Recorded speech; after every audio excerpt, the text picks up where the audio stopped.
हम बहुत ही कम समय परमेश्वर के वचनों को पढ़ते हैं, घंटा, 1.5 घंटा, 2 घंटा हम एक ही पोजीशन में रह सकते हैं।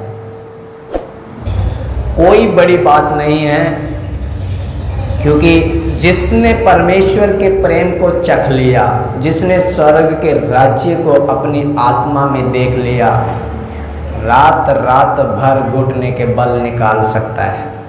और ये कोई भी बड़ाई नहीं है, कोई इस बात का घमंड नहीं है। आपके सामने आपका भाई, आपका बेटा खड़ा है जिसने ये रात बिता करके देखी है। वो समय था पूरी रात घुटने के बल, क्योंकि परमेश्वर का वचन कहता है प्रभु यीशु में की गई मेहनत कभी व्यर्थ नहीं जाती। जिसने प्रभु यीशु में मेहनत कर ली, आज जिसने मेहनत कर ली, परमेश्वर का वचन कहता है किसी भी कारण अगर ठोकर भी खा गया, जब समय आएगा परमेश्वर उसकी मेहनत का जब मजदूरी उसे देगा तो वो फिर खड़ा हो जाएगा। हालेलुया।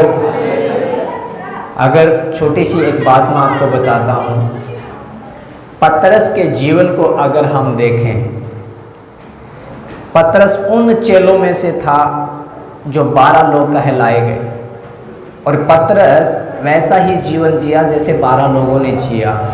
पर उसमें एक बात प्लस थी, एक बात उसमें ज़्यादा थी, और वो क्या थी?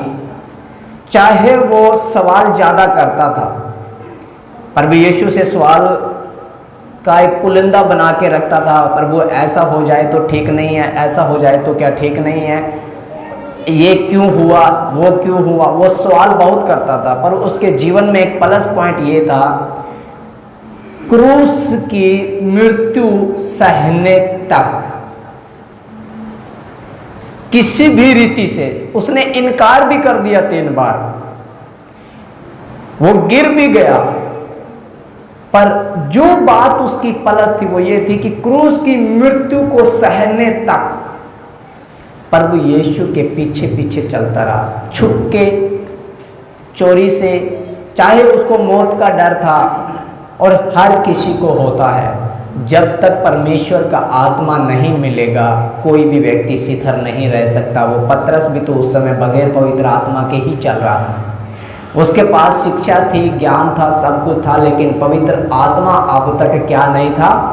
उतरा नहीं था। इस कारण वह ठोकरें आ रही थी तो ठोकर खा रहा था। लेकिन प्लस बात ये थी, उसने वो सारी बातें, सारी जो जीवन में प्रभु यीशु के साथ हुई, वो गहनता के साथ उसने देखा किस तरह से कोड़े मारे जा रहे हैं, कैसे उसने अपने क्रूस को अपने कंधे पे लहू लुहान उस खोपड़ी के पहाड़ की ओर चला जा रहा है।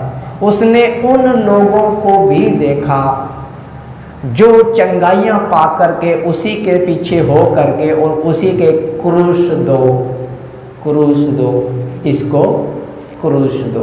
वही लोग तो थे, और वही लोग थे जब उसका यरूशलेम में विजयी प्रवेश हुआ तो डालियां बिछा रहे थे, होसन्ना, दाऊद के लल्ला की होसन्ना, धन्य है वो जो परमेश्वर के नाम से आता है। वही लोग थे जो कह रहे थे क्रूस दो, क्रूस दो। ये सब पतरस ने देखा। जब पतरस ने वो मेहनत की कि उसने वो दुख के दिन भी देखे और वो रोया, पश्चाताप किया, वो जो मेहनत उसने की, एक समय आया कि पतरस बिल्कुल गिर चुका था, कलीसिया छोड़ चुका था, प्रभु यीशु को भी भूल चुका था, और अपने उसी काम पे वापस चला गया जिस काम को वो करता था। मच्छी पकड़ने वाला मछुआरा था। उसने अपनी नाव ली, समुद्र में चला गया, जाल डालना शुरू कर दिया। और जब प्रभु यीशु का फिर से पुनरुत्थान हुआ, वह कब्र में से जिंदा हो उठा और अविनाशी शरीर के साथ फिर बाहर आ गया। जब पतरस के पास गया तो उससे कहा, पतरस, क्या तू मुझसे प्रेम करता है? तो उसने आंखें नहीं उठाई, पीछे मुड़ के नहीं देखा, ऐसे बोलता जा रहा है, हाँ प्रभु करता हूँ। वो बात तो सुन पा रहा था, दिमाग में तो आ रही थी, देख नहीं पा रहा था। हाँ प्रभु, तुझसे प्यार करता हूँ, क्योंकि उसने वो दिन जो बिताए आज भी उसके जहन में थे। ठीक है, अब वो यीशु उसके पास नहीं रहा, अब वो लोग उसके साथ नहीं रहे, अकेला पड़ गया था। अब वो बातें नहीं रही, वो सवाल किससे करता। अब वो चमत्कार नहीं रहे, चमत्कार कैसे देखता। अब वो घबरा गया था कि लोग जब तेरे थपेड़े मारेंगे तो किसका सहारा लेगा। पर जो मेहनत, जो अनुभव उसने किया हुआ था, वो अनुभव उसके अंदर बोल रहा था, हाँ प्रभु मैं तुझसे प्रेम करता हूँ। तो एक आवाज उसके पीछे से आई, तो मेरी क्या कर, हालेलुया, अगर तू मुझसे प्रेम करता है तो क्या कर, मेरी भेड़ों को चरा। हालेलुया। 3 बार पतरस के साथ ऐसा, तीसरी बार जब उसने देखा कि आवाज बिल्कुल मेरे करीब है, उसने उठा करके देखा, रो पड़ा, प्रभु मेरे पास से चला जा, मेरे पास से चला जा, मैं पापी हूँ, मैं तो इस लायक नहीं हूँ कि मैं तेरे समीप खड़ा हूँ। क्योंकि अब उसे एहसास हो गया था, तू क्या कर बैठा, तू भूल गया वो बातें जो प्रभु यीशु के साथ रहते हुए बोली गई, दुख उठाऊंगा, तुम्हारे लिए अपना प्राण भी दूंगा और जीवन भी तुम्हें मैं ही दूंगा। हालेलुया। इसलिए कहता हूं कि उसकी जो मेहनत थी वो मेहनत रंग लाई, और उसका जो वादा था परमेश्वर का, वो वादा सच्चा था कि मैं तुझ पर अपनी क्या करूंगा, कलीसिया बनाऊंगा। हालेलुया। मैं तुझ पर अपनी सेवा की नींव रखूंगा। उस वादे के अनुसार वैसा ही हुआ, और पतरस एक सामर्थी इंसान बना। प्रेरितों के काम को जब हम पढ़ते हैं, पतरस के जीवन को देखते हैं, तो बाइबल ये बताती है कि पतरस जिस रास्ते से निकलता था, लोग उस रास्ते में बीमारों को डाल देते थे। पतरस की छाया जब उन पे पड़ती थी तो वो ठीक हो जाते थे। उसके वस्त्र छूने से लोग ठीक हो जाते थे, मुर्दे झिलाए जाते थे।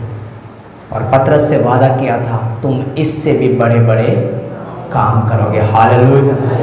कितना बड़ा काम, कितना बड़ा काम। क्या प्रभु यीशु से बड़ा काम कर सकते हैं? नहीं, क्योंकि प्रभु यीशु ने कहा कि कोई भी चेला स्वामी से बड़ा, स्वामी के बराबर होना ही बहुत है। पर किया। हालेलुया।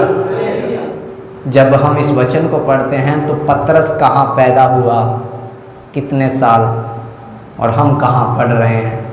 पृथ्वी के छोर तक 12 लोग, कोई जहाज नहीं, कोई फ़ोन नहीं, कोई बाइबल नहीं, कुछ एक व्यवस्था की बातें लिखा हुआ, उसके अंदर ढूंढ के लोगों को तसल्ली देना।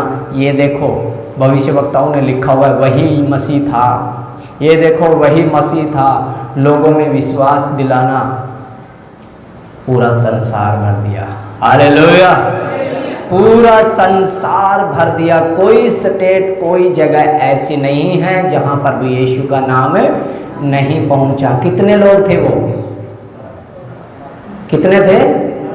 12 लोग। और देश कितने हैं? हालेलुया। ऐसी ऐसी जगह पे जो जुनून उनमें था वो पवित्र आत्मा के बाद आया। और आज हम जब यहाँ पे इकट्ठे हुए हैं, मैं आपसे यही बात कहता हूँ, जो मेहनत आपने प्रभु यीशु में कर ली, आज नहीं कहता, अभी रिजल्ट आएगा, समय आएगा, उसका रिजल्ट जब परमेश्वर देगा तो याद दिलाएगा, ये तेरे उस मेहनत के बदले मैं तुझे प्रतिफल देता हूँ। हालेलुया।